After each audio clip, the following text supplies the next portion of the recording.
Hi my dear friends and Lindy STEM Gang fans, it's Irina Gerschuk with you today, and I'd like to share with you my new short step-by-step video on how to create such Halloween card inspired by Lindy's Gang October Color Challenge.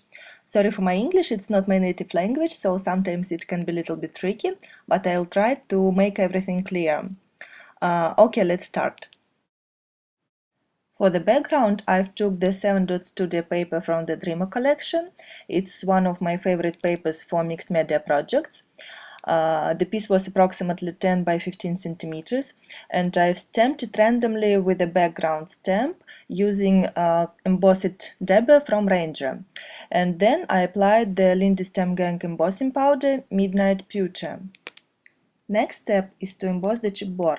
I decided to use two different chipboard pieces in my card, Spooky House and a little branch with berries. To make the pieces look more interesting, I used two different colors of embossing powder. First, I applied the Golden Angel wings. I've covered the whole pieces with it, and then I applied the Midnight Pewter just here and there to create some transmission of color. And just a little hint, you can achieve really interesting effects by mixing different embossing powders on the chipboard.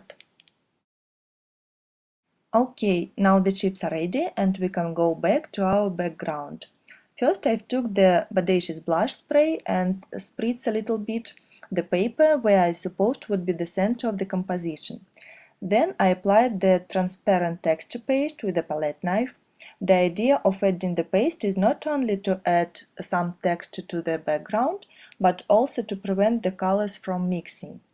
Then I dried the paper a little bit and added a bit of bubbly spray.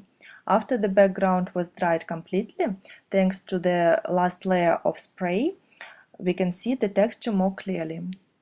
Now we can go on to embellishing our project.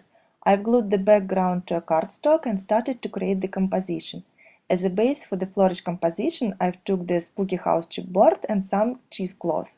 Then I've added different flowers, rhinestones, resin feather and chipboard branch with berries. After the elements were glued together, I've decided to add some color to those parts which were too white for me, using Lindy STEM Gang Tears on My Pillow Tangerine Magical. I applied it to the cheesecloth, some parts of background and resin feather. I also colored the white rose with two different starburst colors, a bit of bubbly and black orchid silver, together with this magical. At last moment, I've spritzed the composition with Glitz Spritz Royal Peacock, here and there just to add some sparkling and dew effect. That's it, our card is ready. Thank you for your attention and for stopping by. Have a lovely day. See you later. Bye bye.